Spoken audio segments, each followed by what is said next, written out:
Brother நான் அதுவும் அசிங்கமா கேட்கக்கூடாதுன்னு பாக்குறேன். என்னாச்சு? அவ்வளவுதான் லிமிட்.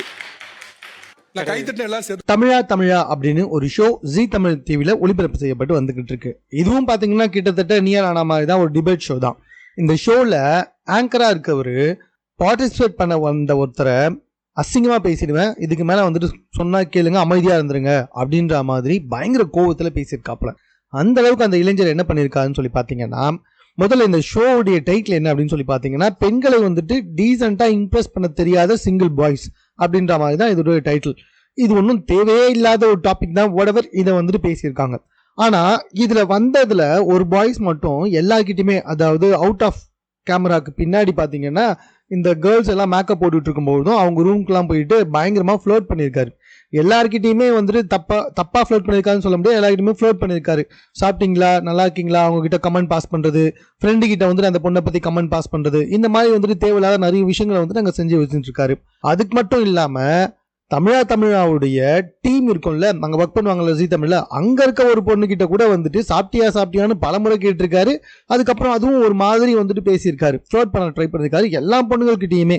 இதனால கடுப்பானவங்க அந்த டிபேட் ஷோல வந்ததுக்கு அப்புறமா அவரை பத்தி பேச ஆரம்பிச்சப்ப அவர் என்ன செஞ்சிருக்கணும், இல்ல சாரி, ஆமா எனக்கு உண்மையிலேயே வந்துட்டு பொண்ணுங்களை எப்படி இம்ப்ரெஸ் பண்ண தெரியல, மன்னிச்சிடுங்க அப்படின்னு சொல்லியிருந்தா பரவாயில்ல.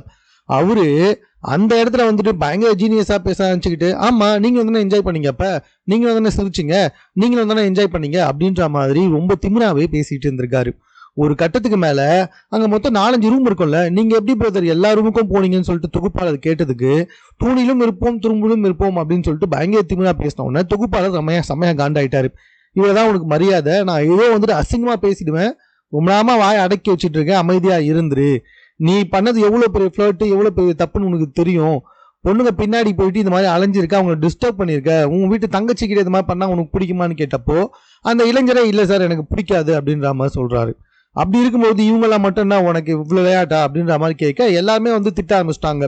ஸோ ஏன்னா அது வரைக்கும் அவர் பண்ணது தப்புன்றத அவர் உணரவே இல்லை, சொல்லிக்கிட்டே இருக்காரு, அவங்களும் ஜாலியா என்ஜாய் பண்ணாங்களே நான் பண்ணும்போது அப்படி இப்படின்னு சொல்லிக்கிட்டே இருக்காரு. ஆக்சுவலா அந்த இடத்துல வந்துட்டு பெண்கள் வந்துட்டு என்ன செய்ய முடியும், போய் நிறைய முடியுமா, என்ன பண்ண முடியும், நாகரிகம் கருதி அவர்கிட்ட யாருமே அவர்கிட்ட திரும்பி சிரிச்சுலாம் பேசல. அப்பவே எல்லாமே வந்துட்டு கொஞ்சம் கோபமா பதில் சொல்லிட்டு தான் வந்திருக்காங்க. அப்பவே அந்த இளைஞர் அமைதியாயிட்டு இருக்கணும். அது புரியாம ஃப்ளோட் பண்றன்ற பேர்ல அவங்க பின்னாடியே போறது, இதெல்லாம் வந்துட்டு அந்த ஜி தமிழ் ஸ்டேடியம் உள்ளேயே செஞ்சிருக்காருன்னா பாத்துக்கோங்களேன். ஸோ இதனால வந்துட்டு அந்த நிகழ்ச்சி ரொம்ப ஒரு பெரிய ஒரு என்ன சொல்றது, ஒரு இடத்துல பயங்கர சங்கடமா போயிடுச்சு. ஆஃப்டர் தட் அதுக்கப்புறமா எழுந்து அவர் ஒரு கோட்டசிக்காக எழுந்து மன்னிப்பு கேட்டாரே தவிர்த்துட்டு உண்மையா மனம் திருந்தி மன்னிப்பு கேட்டாமா தெரியல. இதே வச்சு அந்த பெண்கள் எல்லாமே அவரை செஞ்சுட்டாங்க. கொஞ்ச நேரம் தமிழா ஷோவே வந்துட்டு கொஞ்சம் ஹார்டா போயிடுச்சு அப்படின்னு தான் சொல்லணும். ஸோ இந்த எபிசோடு வந்துட்டு தற்போது ஆன்லைன்ல இருக்கு, நீங்க போய் பாருங்க, உங்களுக்கே தெரியும். சும்மா இது போன்ற செய்திகளை கூட தெரிந்து கொள்வதற்கு நம்ம சென்னை சேனலை சப்ஸ்கிரைப் பண்ணுங்க.